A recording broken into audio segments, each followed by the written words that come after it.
The real reason you're still broke, and how to fix it fast. You know what's crazy? You could have every tool, resource, and opportunity to succeed financially. But if your mind isn't fully on board, you'll sabotage yourself every single time. It's like having a Ferrari but sabotaging the engine every time it starts to run smoothly. And I'm going to show you exactly why that happens to nearly everyone. Hey everyone. Welcome back to the channel. Today we're diving into something that completely changed my life when I finally understood it. See, everyone's out here looking for the secret to wealth, the perfect side hustle, the best investment, the magical money hack. But here's the truth bomb. Most people aren't broke because of lack of opportunity. They're broke because of how they think about money. In this video, I'm going to show you the number one reason most people stay poor, how this sneaky mental pattern creeps into your life without you even noticing it, and exactly how to break free from it. And just a heads up, this goes way deeper than your typical money tips.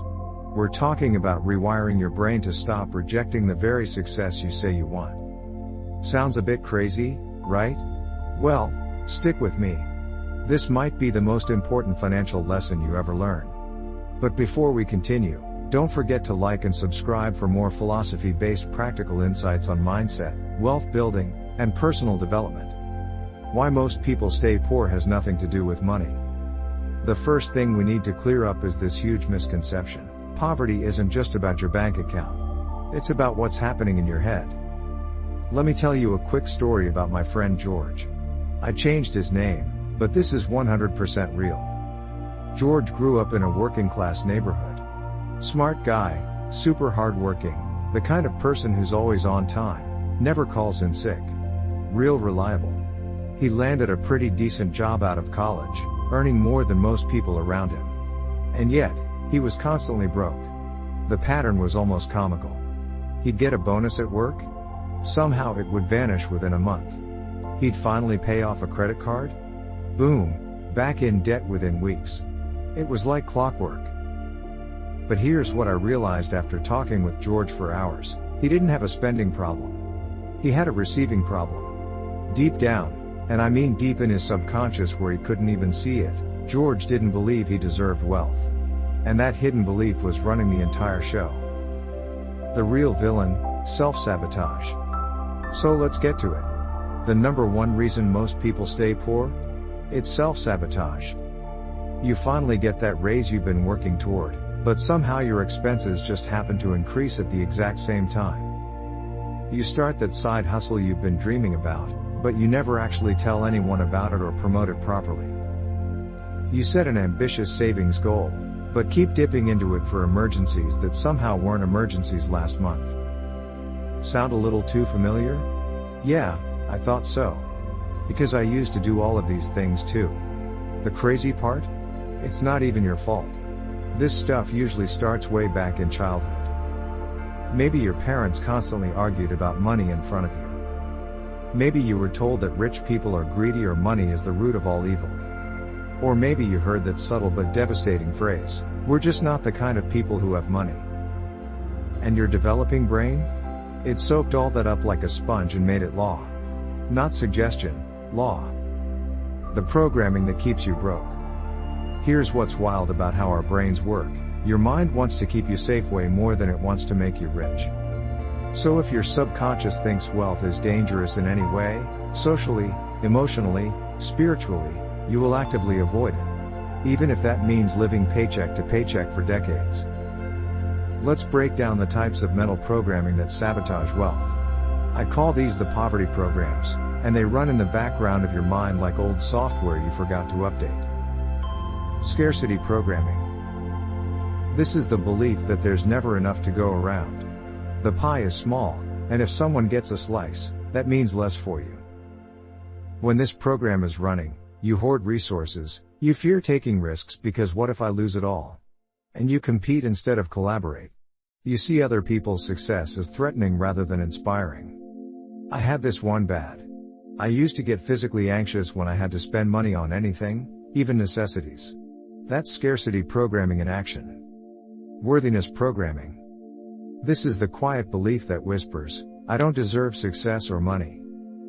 When this program is running, You find yourself constantly undercharging for your services, doubting yourself when opportunities arise, and apologizing for taking up space in the world. You feel guilty when good things happen. How many of you have gotten money and immediately thought, I don't deserve this? Come on, be honest with yourself. Identity programming. This might be the most powerful one of all. It's the belief that people like me aren't rich. When this program is running, you'll subconsciously avoid high-value rooms and opportunities. You'll feel like an imposter when you're around successful people. You'll sabotage yourself right before a breakthrough because success would mean becoming someone you don't recognize. And your brain would rather keep you broke than have you face an identity crisis. That's how powerful these programs are. Let's look at some examples that might inspire you. Take Oprah Winfrey. She grew up in rural poverty, wearing potato sack dresses because her family couldn't afford clothes. She was told repeatedly that she'd never amount to anything special. She had every reason, every excuse, to believe she wasn't meant for wealth. But she broke the cycle. How? First, she got curious about those beliefs instead of accepting them. Second, she did the inner work, the uncomfortable psychological deep dive that most people avoid. And third, she chose a new identity for herself, one where success was not just possible but inevitable. On the flip side, let's talk about Mike Tyson. Iron Mike made over $300 million in his boxing career. And lost nearly all of it. Why? It wasn't because he didn't know how to make money. It was self-sabotage. Unresolved trauma. Poor belief systems. Not a money issue. A mindset issue. And the difference between an Oprah and a Mike Tyson comes down to one thing: who is willing to examine and change their relationship with money at the deepest level. Your comfort zone is a trap. Here's the real challenge that nobody talks about: your brain is literally addicted to familiarity. It's wired for survival, not happiness or wealth. Which means it would rather keep you in struggle that feels predictable than let you risk discomfort that could lead to freedom. So what happens when you start making more money than feels normal to you? You feel guilty, or anxious, or like you're betraying your roots. So you blow it. You make mistakes. You let it slip through your fingers. And then you shrink back to the income level that feels safe, even if it's not what you want. It's like trying to plant seeds in toxic soil. Nothing grows. Not because the seeds are bad, but because the ground is poisoned with old programming. And that's why all those get-rich-quick schemes and even legitimate financial advice often don't work. They're giving you good seeds, but you're planting them in bad soil. Breaking the cycle. Alright, enough of the problem. Let's fix it. Here's your 4-step plan to rewire your wealth mindset and stop the self-sabotage cycle. Step 1. Awareness. First, you need to start paying attention to your money behaviors and the emotions behind them. What do you literally say to yourself when you earn or spend money? Try to catch those automatic thoughts. Do you secretly feel guilty about success? Do you downplay your wins around certain people? Do you have physical reactions, like tension or anxiety, when you check your bank account? Awareness is legitimately 80% of the fix. Once you see these patterns, they start to lose their power. Step 2. Rewrite the script. Every time you catch a negative money belief, I want you to ask yourself 3 questions. Who told me that? Was it actually my idea, or did I inherit it? Is it 100% true, or are there clear exceptions I can see? What could I choose to believe instead that would serve me better?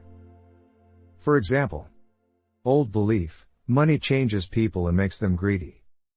New belief: money doesn't change who you are, it reveals who you already are. See how much more empowering that is? And it's equally true. You get to choose which perspective you adopt. Step 3. Create a new identity. This is where the magic happens. Stop trying to make more money. Start becoming the kind of person who naturally builds wealth. Affirm it daily. Not in some woo-woo way, but as a deliberate mental practice. I am the type of person who makes smart financial decisions. Act like it, even in small ways. Make one better money choice today. And most importantly, surround yourself with people who already believe what you're trying to believe. Community is everything. When I started spending time with financially successful people who were also kind and ethical, it completely shattered my old belief that wealth corrupts. That one shift in my social circle changed everything. Step 4. Build systems that beat sabotage.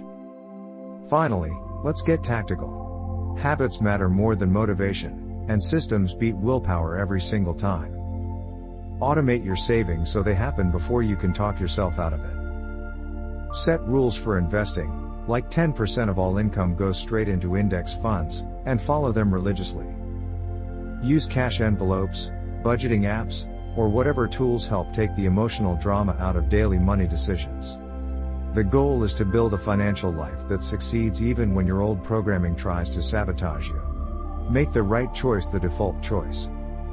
Look, let me be real with you for a second. You're not lazy. You're not dumb. And you're definitely not doomed to be broke forever. But you do have to heal the part of you that thinks wealth isn't safe, or that you're not worthy of it. The people who truly win the money game? They win it in their mind first, in their heart first, in their sense of self-worth first. That's the unlock. You don't need another side hustle. You don't need $1 million idea. You need to stop fighting yourself. That's the real flex. When you align your subconscious beliefs with your conscious financial goals, money starts to flow toward you instead of away from you. It's almost eerie how it works. So there you have it. Most people stay poor not because they can't make money, but because they can't keep it. Or because they don't believe they deserve it at their core. Self-sabotage, fear, guilt, and those old mental scripts are the true blockers to wealth. They'll trip you up every time if you don't address them. But when you start rewiring those beliefs and building systems that protect you from your own self-sabotage, that's when everything changes. It's not about luck. It's not about hustle culture or working yourself to death. It's about alignment, getting your conscious desires and your subconscious beliefs pointed in the same direction. Do that inner work first, and the outer results will follow. If this resonated with you, hit that like button and let me know in the comments which of these poverty programs has been running in your background. And don't forget to watch the next video, where I'll show you how to develop the passive income mindset that helps you earn even while you sleep. Trust me, it builds directly on what we talked about today. Until next time, remember, your wealth journey starts between your ears. Everything else is just details. This is money, mindset, and meaning. I'll see you in the next one.